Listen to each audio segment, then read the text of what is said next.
दादी, कैसी भयंकर बारिश और तूफान शुरू हो गया है। आज तो नदी का पानी बढ़कर बाढ़ आ जाएगी। अब शगुन की बात मत कर बेटी। अगर बाढ़ का पानी जंगल तक आ गया तो हम कहाँ जाएंगे? हमारे पास और कोई जगह नहीं है। दादी, अगर हम इस जंगल से कहीं और चले जाते तो अच्छा होता। यहाँ रहने में बहुत डर लगता है। अरे, इस वक्त दरवाजे पर कौन खटखटा रहा है? शायद हवा की झोंके से दरवाजा बज रहा होगा दादी। नहीं बेटी, ये हवा का झोंका नहीं है, कोई इंसान है बाहर। रुको, मैं दरवाजा खोल कर देखती हूँ, शायद कोई मुसीबत में हो। अगर बाहर कोई बाघ हुआ तो दादी? अरे, यहाँ बाघ कहाँ से आएगा? तू चिंता मत कर, फिर भी एक बार दरवाजा खोल कर देखना जरूरी है।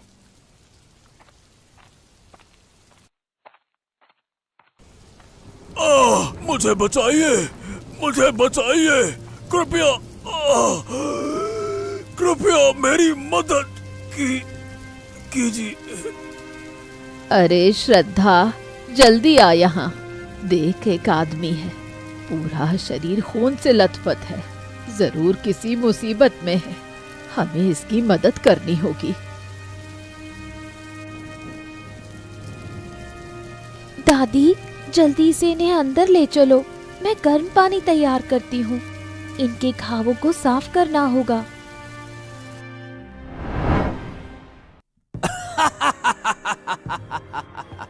आखिरकार राजा को इस राज्य और इस सिंहासन से हटा दिया।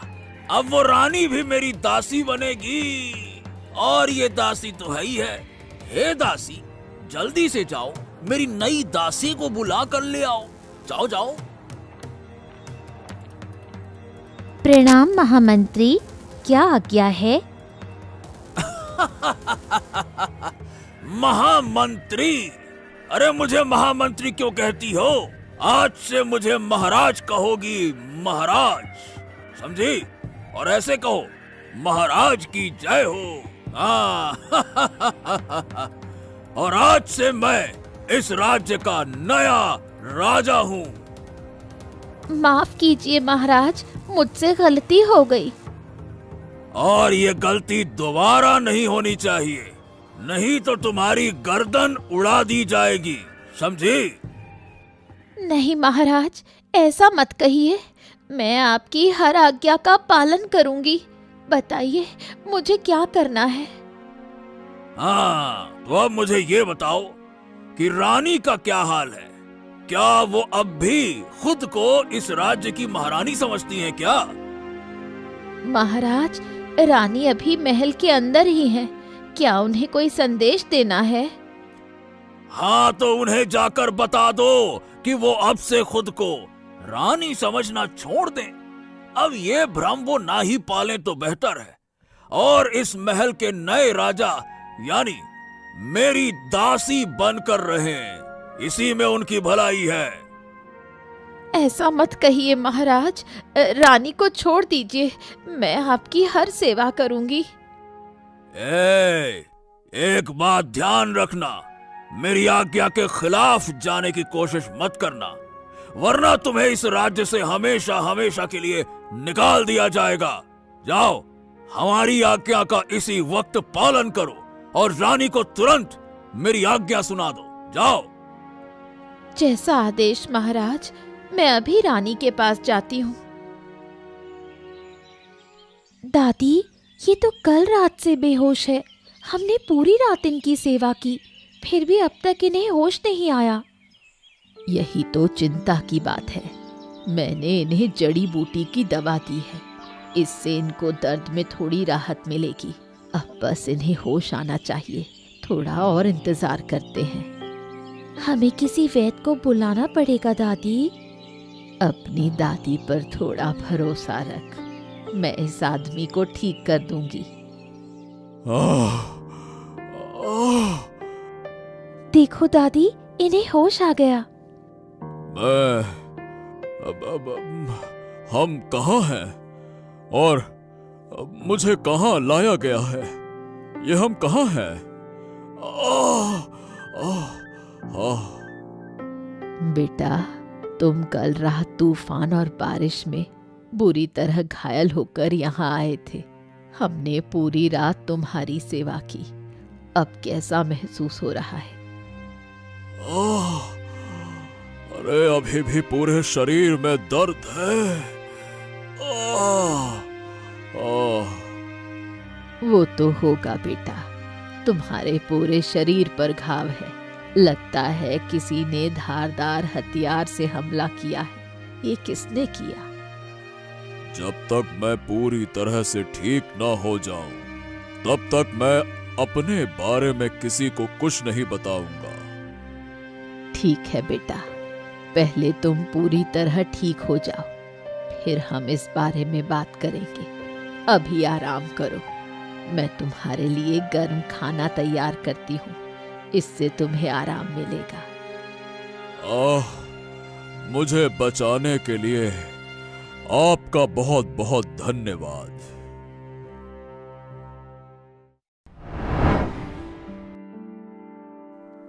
महाराज की जय हो, महाराज की जय हो, जय हो, जय हो। प्रणाम स्वीकार करें महाराज। हाँ, आओ आओ पहरेदार, आओ आओ आओ। बताओ, मेरे लिए क्या अच्छी खबर लाए हो?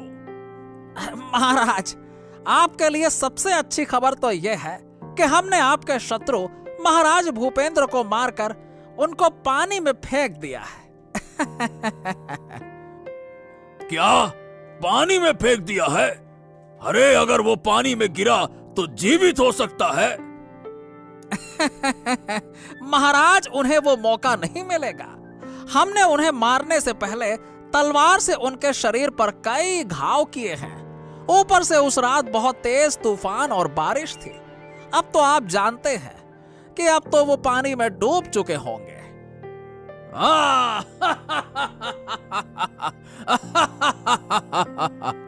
ये सुनकर हम बहुत खुश हुए। बताओ, तुम्हें क्या इनाम चाहिए?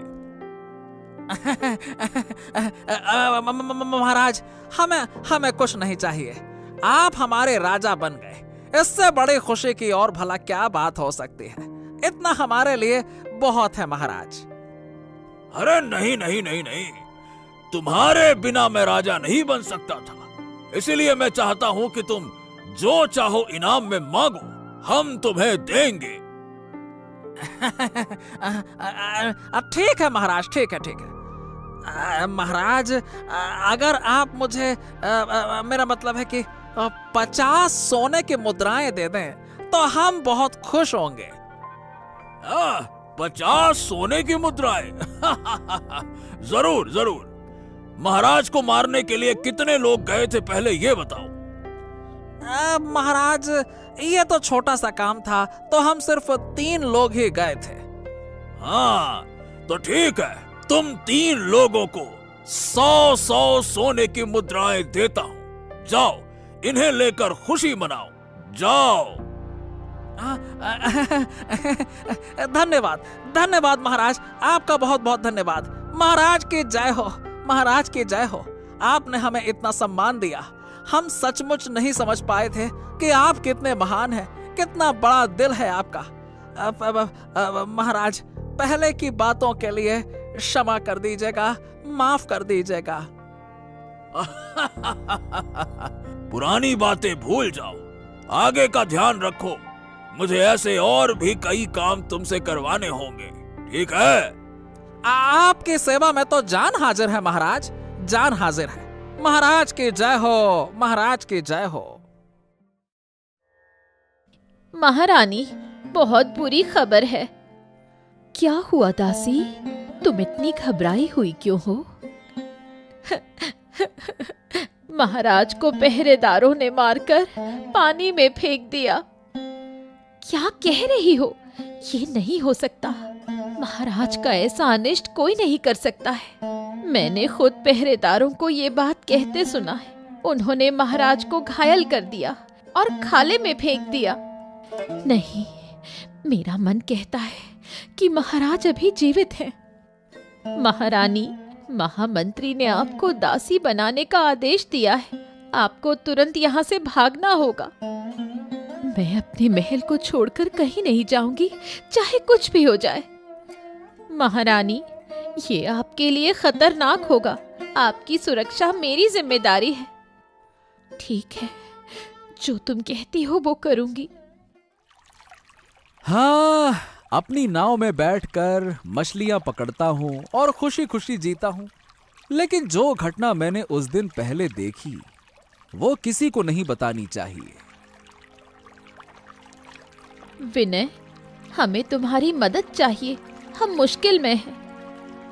ओ हो, राजमहल के लोग भला इस गरीब के पास क्यों आए हैं? क्यों? विनय, अगर तुमने हमारी मदद नहीं की तो राजमहल खत्म हो जाएगा। मुझे सब पता है। महाराज को उनके भरोसे का फल मिला है। ऐसा मत कहो विनय, हमें तुम्हारी जरूरत है। अगर तुमने मदद नहीं की तो राज्य का विनाश हो जाएगा। सुनो, एक बात बताऊं, महाराज अभी भी जीवित हैं। सच? तुम जानते हो? हाँ, पहरेदारों ने जब उन्हें घायल करके खाले में फेंक दिया, तब मैंने अपनी नाव से उन्हें जंगल के उस पार एक बूढ़ी माँ के पास छोड़ दिया। हाँ, वो अब ठीक है। क्या तुम हमारी और मदद नहीं करोगे? देखो, ऐसा है कि मैंने जो मदद करनी थी वो कर दी। अब मुझसे और उम्मीद मत करो, समझी? चलो जाओ।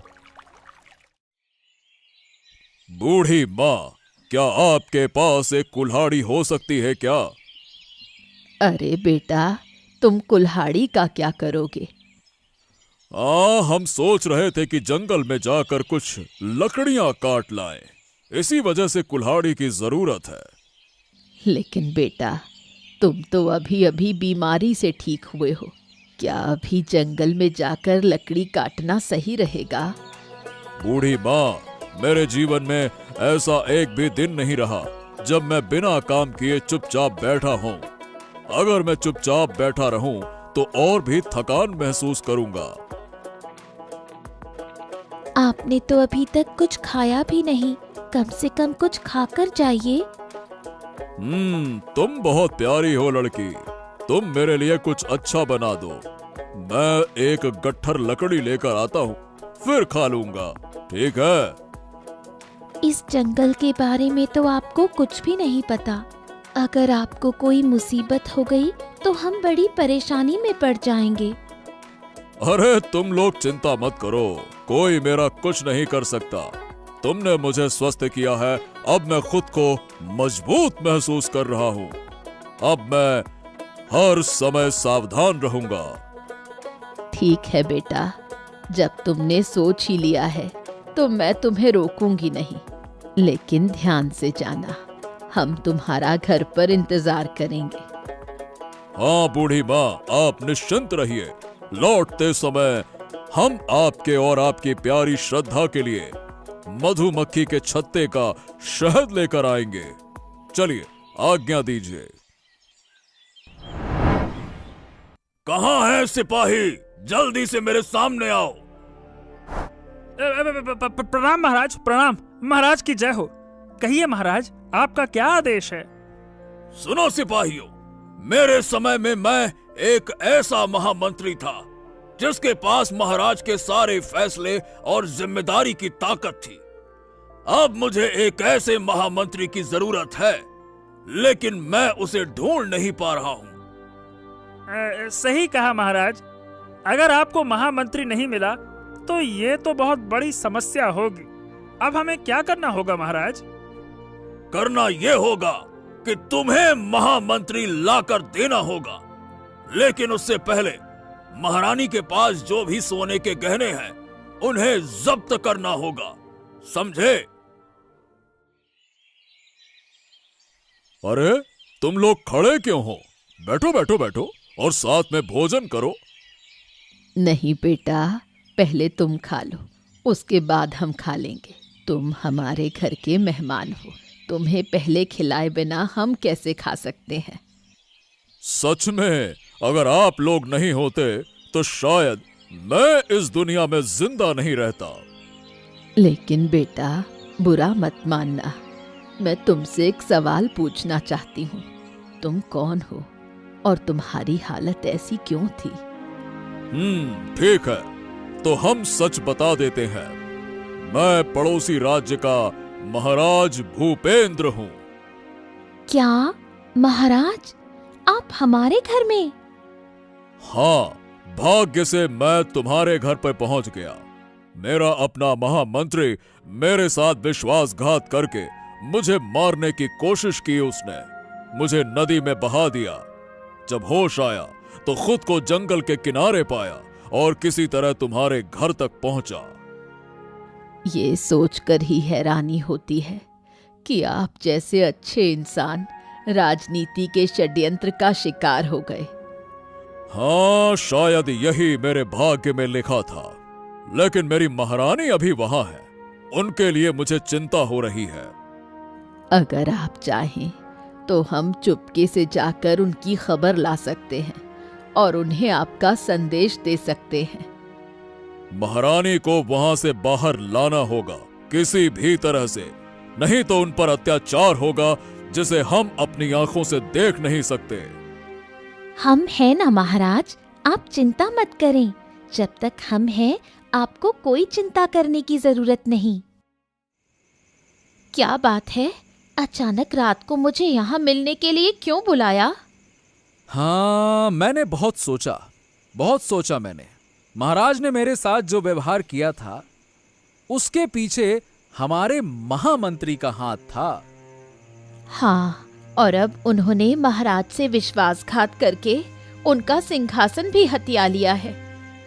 मैं कल सुबह महाराज से मिलूंगा और उन्हें यहाँ की सारी स्थिति परिस्थिति बता दूंगा। सच? तो फिर तो ये बहुत अच्छा होगा। आखिरकार तुमने हमारी स्थिति को समझा। अरे, गलती मेरी ही थी। महाराज ने एक पर भरोसा करके जो गलती की थी, मैं वो गलती दोबारा नहीं कर सकता।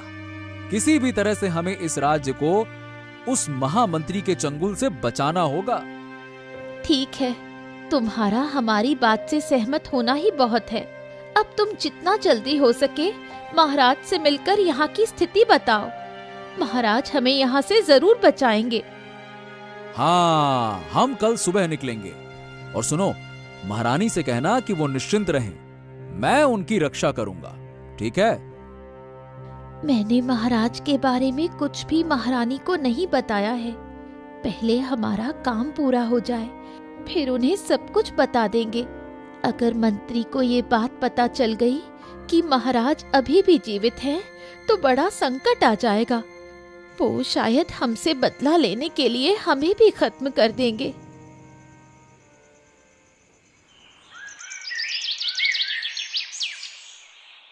क्या कोई है कुटिया में? अरे कोई है क्या? कोई बाहर आ सकता है? अरे, तुम तो विनय हो ना? तुम यहाँ कैसे आए? महाराज प्रणाम। यहाँ आने की हिम्मत मुझ में ही है। अरे, मैंने ही तो आपको जंगल के किनारे छोड़ दिया था। क्या क्या मतलब है? तुम कहना क्या चाहते हो? अरे महाराज, उस दिन जब पहरेदारों ने आपको नहर में फेंक दिया था, तब मैंने ही आपको बचाया था। ओ, तो तुम्हें पता था कि मैं यहाँ पे हूँ? अरे वो सब बात छोड़िए महाराज। यहाँ आपके राज्य की स्थिति बहुत खराब हो रखी है। मंत्री महोदय अब आपके सिंहासन पर बैठकर मनमानी कर रहे हैं, मनमानी। हमें यही डर था। बूढ़ी माँ और श्रद्धा रोज भेष बदलकर राज्य की खबर लाती थी। अच्छा हुआ जो तुम आ गए। लेकिन महाराज, अब हम सबको आप ही इस संकट से बचा सकते हैं, वरना हम सब तो जीते जी मर जाएंगे। महारानी पर भी अत्याचार बढ़ते जा रहे हैं। बहुत तरह की खबरें, बातें सुनने को मिल रही हैं। हाँ, मुझे उस दिन की याद है विनय, जब हमने तुम्हारा अपमान करके तुम्हें राज्य से बाहर करने की कोशिश की थी। लेकिन यकीन मानो, यह सब महामंत्री की साजिश थी। कृपया कृपया कृपया महाराज, उस गद्दार को महामंत्री मत कहिए। चलिए, अब आप वापस चलिए। अरे लेकिन कैसे? हम निहत्थे हैं, हमारे पास लड़ाई करने के लिए कुछ भी नहीं है। आप चिंता मत करिए महाराज, मैं हूं ना। मेरे पास एक योजना है। अगर हम योजना के अनुसार चले तो हम फिर से सिंहासन पर अधिकार कर सकते हैं महाराज। हाँ। योजना ठीक है, तो बताओ तुम्हारी योजना क्या है? प्रणाम महाराज, महाराज की जय हो। लंबे समय के बाद आपसे मुलाकात हुई, आपको बहुत बहुत बधाई हो, बधाई हो। विनय, तुम अचानक से मेरे दरबार में? हाँ बोलो, तुम्हें क्या चाहिए? महाराज, मैंने सुना है कि आप एक ऐसे महामंत्री की तलाश में हैं जो आपके प्रति वफादार हो। क्या मुझे महामंत्री का पद मिल सकता है?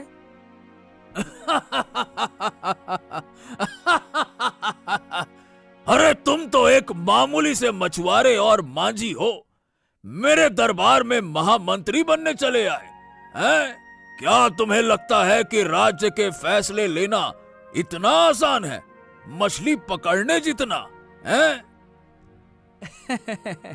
क्षमा चाहूंगा महाराज, लेकिन राज्य का निर्णय लेना इतना आसान तो नहीं है। आपकी बात सत्य है, लेकिन महाराज एक बार कोशिश करने में क्या बुराई है? और मुझे मंत्री बनाने से आपको ही फायदा होगा। हाँ। क्या बात कर रहे हो? कैसा फायदा? अरे महाराज, मैं आपके लिए हर रात सुरा यानी कि शराब और मांस का इंतजाम कर सकता हूं। आप तो जानते हैं कि ये काम मैं बहुत आसानी से कर सकता हूं। हाँ, ये तो मेरे बाएं हाथ का खेल है। हाँ, अरे हाँ, याद है, याद है, याद है। एक बार तुम्हें सुरा बेचने के लिए पकड़ा था। ये तुमने बहुत बढ़िया बताया। हालांकि वो सुरा आप ही ने मुझे रखने के लिए दिया था मंत्री, मतलब महाराज जी। छोड़ो छोड़ो ये सब बातें छोड़ो। अगर तुम सच में मेरे महामंत्री बनना चाहते हो तो तुम्हें अपनी बातों का पालन करना होगा। अरे बिल्कुल महाराज, बिल्कुल बिल्कुल। आप तो जानते हैं मैं अपनी बातों पर खरा उतरता हूं। अगर आप एक मौका दे दें तो मैं खुद को साबित कर सकता हूं। हाँ। तो ठीक है, कल से तुम मेरे महामंत्री पद पर दरबार में शामिल हो जाओ। जैसी आपकी आज्ञा महाराज, जैसी आपकी आज्ञा। आपके जैसा महाराज पाकर तो मैं धन्य हूं। आशा है कि आपके शासन में हमारा राज्य कई पहचान बनाएगा। महाराज की जय हो, महाराज की जय हो। जो लड़का आया था, क्या उस लड़के पर भरोसा किया जा सकता है? अगर वो फिर से गद्दारी करके आपके बारे में सब कुछ बता दे तो क्या होगा? जब उसने मुझे नहर के पानी से निकालकर जंगल के किनारे छोड़ा था तो जरूर उसने मेरे लिए कुछ अच्छा ही सोचा होगा। एक बार उस पर भरोसा करके देखा जा सकता है। लेकिन फिर उसने कोई खबर नहीं भेजी। आज रात तक तो खबर भेजने का वादा किया था। हाँ, देखते हैं, थोड़ी देर और इंतजार करते हैं, जरूर कोई न कोई उपाय निकलेगा। महाराज, मैं आ गया। महाराज, आप कहाँ हैं? बोलो विनय, क्या खबर लाए हो? जो योजना तुमने बनाई थी वो सफल हुई या नहीं? और महाराज, कल रात ही उस महामंत्री, मतलब कि महामंत्री बने महाराज को बंदी बनाना होगा। क्या तुमने महारानी को यह खबर दी है? क्या उनसे भी कोई बातचीत हुई तुम्हारी?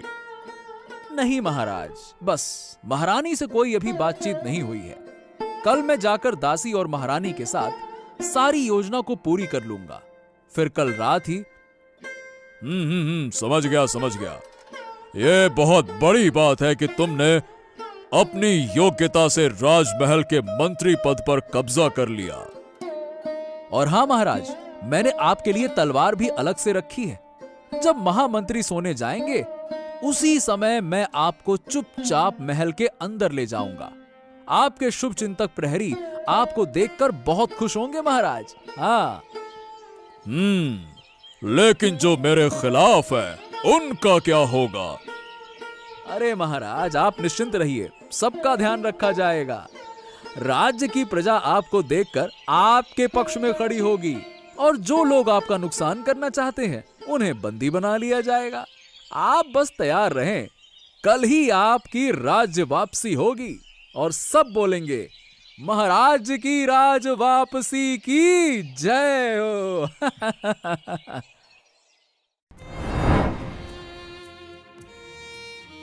कैसी है महारानी जी? अरे विनय, तुम यहाँ क्या कर रहे हो? शायद आपको नहीं पता, मैं इस राज्य का नया महामंत्री बन गया हूँ। आज से राज्य के सारे फैसले मैं लूंगा। मुझे मनीष से घिन आ रही है। मैं विश्वास नहीं कर सकती कि उसने हमारे साथ ऐसा विश्वासघात किया।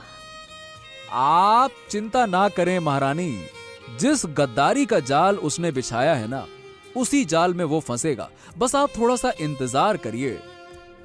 मतलब थोड़ी देर बाद क्या होगा? अरे थोड़ी देर बाद हमारा राज्य फिर से पहले जैसा हो जाएगा और उस महामंत्री को बंदी बना लिया जाएगा, मतलब कि मुकेश महामंत्री को, और सिंहासन से उसे हटा दिया जाएगा। आप निश्चिंत रहिए महारानी। इसका मतलब महाराज फिर से लौट आएंगे, है ना? मुझे पता था, मेरा मन कभी झूठ नहीं बोलता। हाँ, चुप रहिए महारानी, कोई ये बात जान ना पाए।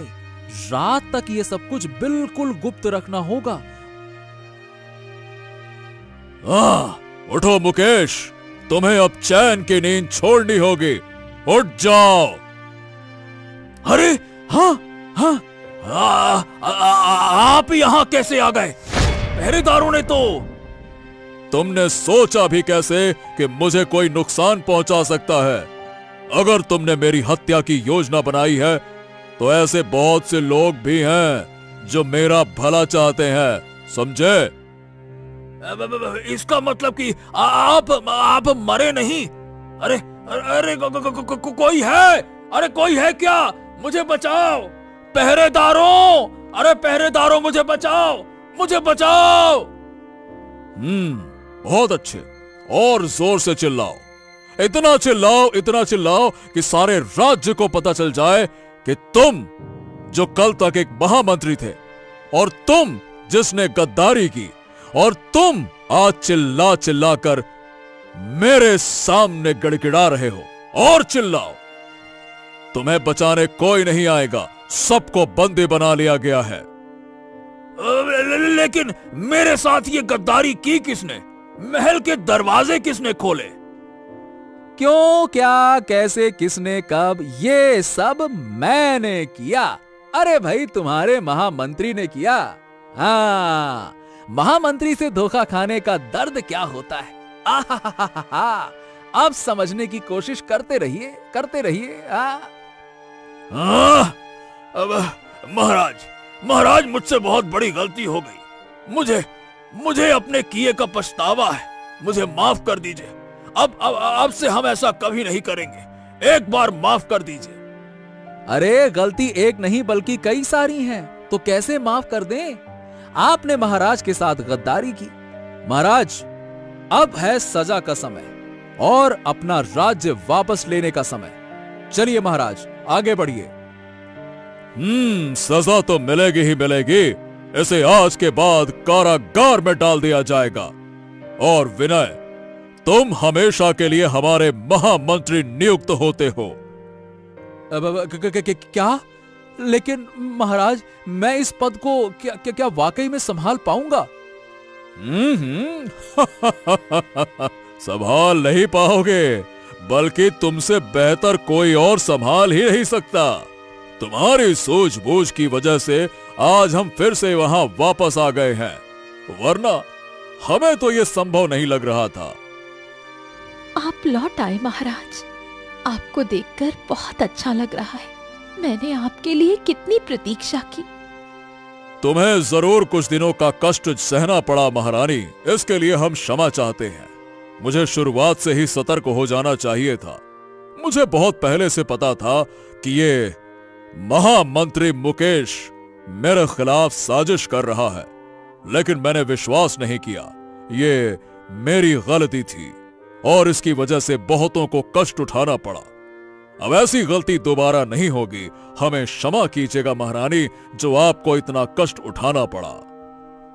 उस बूढ़ी माँ और उसकी नातिन को महल में लाने की व्यवस्था करें। आज से वो यहीं रहेंगी।